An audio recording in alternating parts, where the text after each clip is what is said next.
एक बार की बात है, 6 अंधे आदमी थे जिन्होंने पहले कभी हाथी नहीं देखा था। वे एक छोटे से गांव में रहते थे और हमेशा नई चीजों को जानने के लिए उत्सुक रहते थे। एक दिन उनका सामना इस अजीब प्राणी से हुआ और हर एक इसे समझने के लिए उत्सुक उसके अलग अलग हिस्से को छूने लगा।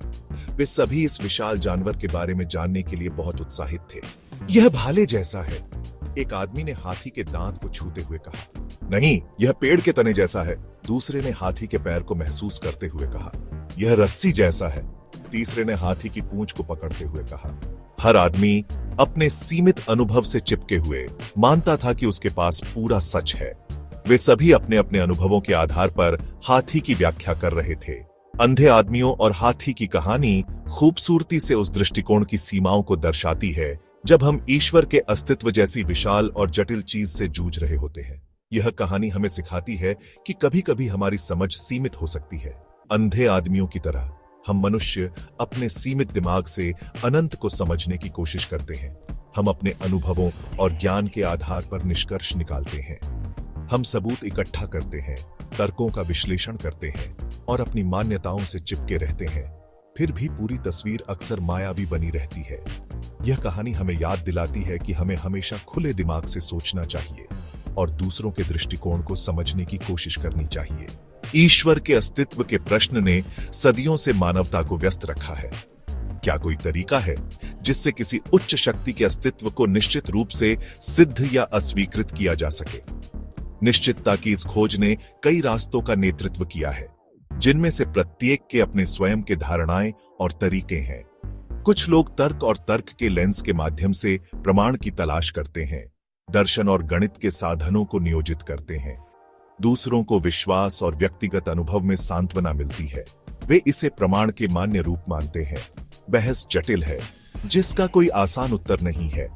यह हमें अपनी स्वयं की मान्यताओं, पूर्वाग्रहों और स्वयं ज्ञान की प्रकृति की जांच करने के लिए चुनौती देता है। गणित अपने सुंदर समीकरणों और तार्किक सटीकता के साथ भगवान के अस्तित्व को साबित करने के लिए एक आशाजनक उपकरण की तरह लग सकता है।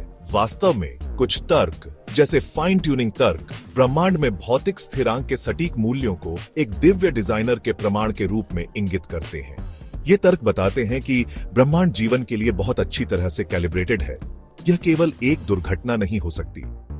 इन स्थिरांकों में थोड़ा सा भी बदलाव ब्रह्मांड को बेजान बना देगा। हालांकि आलोचकों का तर्क है कि ये गणितीय तर्क भले ही दिलचस्प हों, ब्रह्मांड की प्रकृति और अन्य ब्रह्मांडों की संभावना के बारे में मान्यताओं पर भरोसा करते हैं जिन्हें हम वर्तमान में सिद्ध नहीं कर सकते हैं। दर्शन शास्त्र एक अलग दृष्टिकोण प्रदान करता है जो भगवान के अस्तित्व के लिए तर्क बनाने के लिए तर्क और तर्क पर निर्भर करता है। यह दृष्टिकोण हमें गहरे और जटिल प्रश्नों का सामना करने के लिए प्रेरित करता है, जो हमारे अस्तित्व और ब्रह्मांड की प्रकृति को समझने में मदद करता है।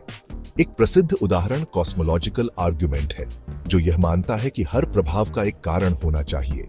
यह तर्क हमें यह सोचने पर मजबूर करता है कि क्या ब्रह्मांड का कोई प्रारंभिक बिंदु है, और यदि हां, तो वह क्या है, जो यह मानता है कि हर प्रभाव का एक कारण होना चाहिए। यह तर्क हमें कारण और प्रभाव की श्रृंखला को उसके मूल तक ले जाने के लिए प्रेरित करता है, और कारण और प्रभाव की इस श्रृंखला को उसके मूल तक ले जाने से हमें एक प्रथम कारण मिलता है, जिसे अक्सर भगवान के रूप में पहचाना जाता है। यह प्रथम कारण ही ब्रह्मांड के अस्तित्व का आधार माना जाता है, जिसे अक्सर भगवान के रूप में पहचाना जाता है। यह तर्क हमें यह सोचने पर मजबूर करता है कि क्या कोई सर्वोच्च शक्ति है जो सब कुछ नियंत्रित करती है। एक और प्रभावशाली तर्क डिजाइन से तर्क है, जो फाइन ट्यूनिंग तर्क की तरह ब्रह्मांड के स्पष्ट क्रम और जटिलता को एक ब्रह्मांडीय डिजाइनर का सुझाव देने के लिए आकर्षित करता है। यह तर्क हमें यह सोचने पर मजबूर करता है कि क्या ब्रह्मांड की जटिलता और सटीकता किसी बुद्धिमान डिजाइनर का परिणाम है, जो फाइन ट्यूनिंग तर्क की तरह ब्रह्मांड के स्पष्ट क्रम और जटिलता को एक ब्रह्मांडीय डिजाइनर का सुझाव देने के लिए आकर्षित करता है।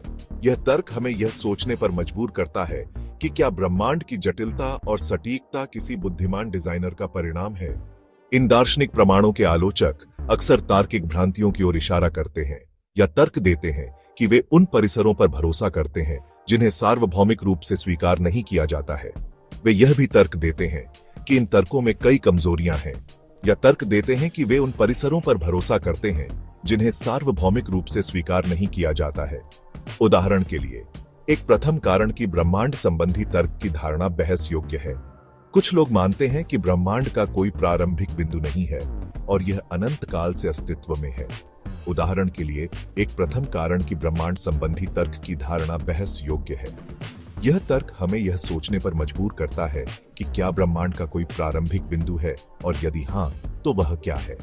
यह प्रश्न हमें दर्शन शास्त्र और विज्ञान के गहरे और जटिल क्षेत्रों में ले जाता है, जहां हम अपने अस्तित्व के रहस्यों को समझने की कोशिश करते हैं।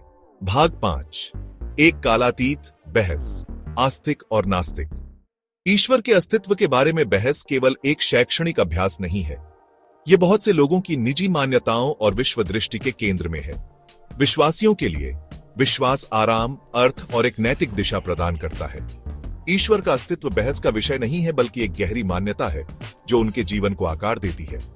दूसरी ओर, गैर विश्वासी धर्मनिरपेक्ष मानवतावाद, वैज्ञानिक जांच या अन्य दार्शनिक ढांचे में अर्थ और उद्देश्य पा सकते हैं।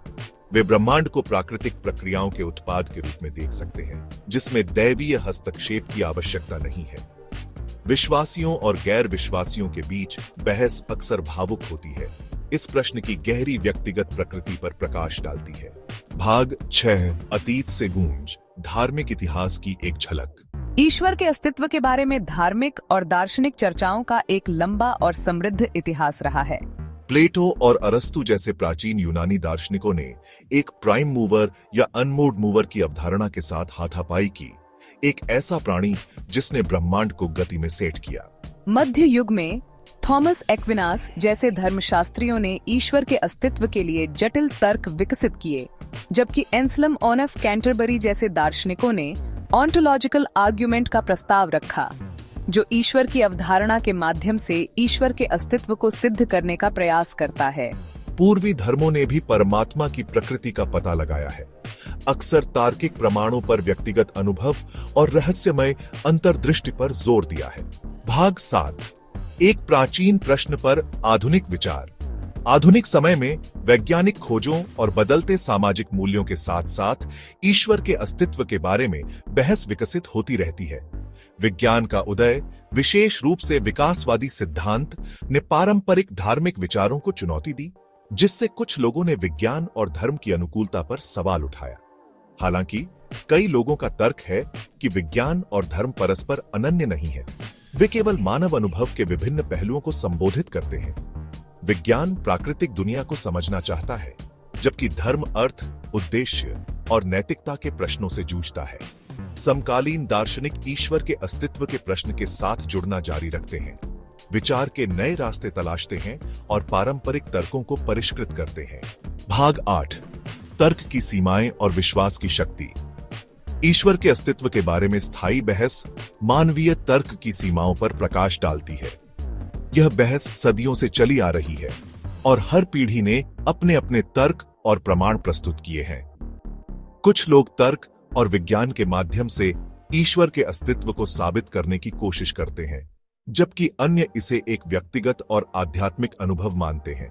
जबकि तर्क और प्रमाण एक महत्वपूर्ण भूमिका निभाते हैं, विश्वास अक्सर हम जो साबित कर सकते हैं और जो हम मानते हैं उसके बीच की खाई को पाटता है। यह खाई केवल तर्क और प्रमाण से नहीं भरी जा सकती, क्योंकि विश्वास एक गहरे व्यक्तिगत और भावनात्मक स्तर पर काम करता है। यह वह पुल है जो हमें हमारे संदेह और हमारी आस्थाओं के बीच ले जाता है। कई लोगों के लिए ईश्वर का अस्तित्व ठंडे, कठोर प्रमाण का विषय नहीं है, बल्कि हृदय का विषय है।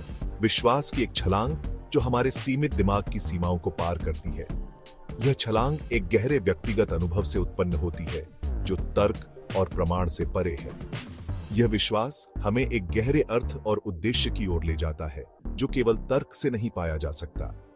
इसका मतलब यह नहीं है कि विश्वास तर्कहीन है, बल्कि यह स्वीकार करता है कि मानव अनुभव के ऐसे क्षेत्र हैं जिन्हें तर्क अकेले पूरी तरह से शामिल नहीं कर सकता है।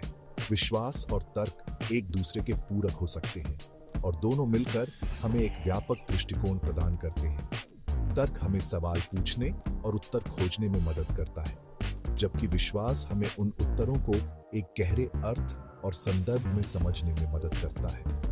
मानव आत्मा अक्सर भौतिक दुनिया से परे अर्थ और उद्देश्य की तलाश करती है और विश्वास ब्रह्मांड में हमारे स्थान को समझने के लिए एक रूपरेखा प्रदान करता है। यह रूपरेखा हमें हमारे जीवन के गहरे प्रश्नों के उत्तर खोजने में मदद करती है और हमें एक व्यापक दृष्टिकोण प्रदान करती है जो तर्क और प्रमाण से परे है। विश्वास हमें एक गहरे अर्थ और उद्देश्य की ओर ले जाता है जो केवल तर्क से नहीं पाया जा सकता। भाग 9 निष्कर्ष।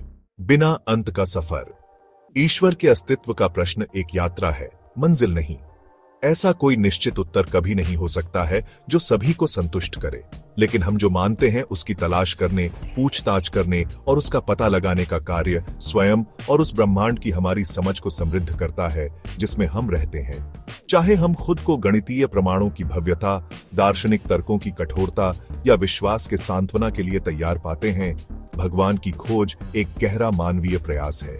यह आश्चर्य की हमारी क्षमता, अर्थ के लिए हमारी तड़प और उन रहस्यों के साथ हमारे स्थायी आकर्षण का प्रमाण है जो हमारी समझ से परे हैं।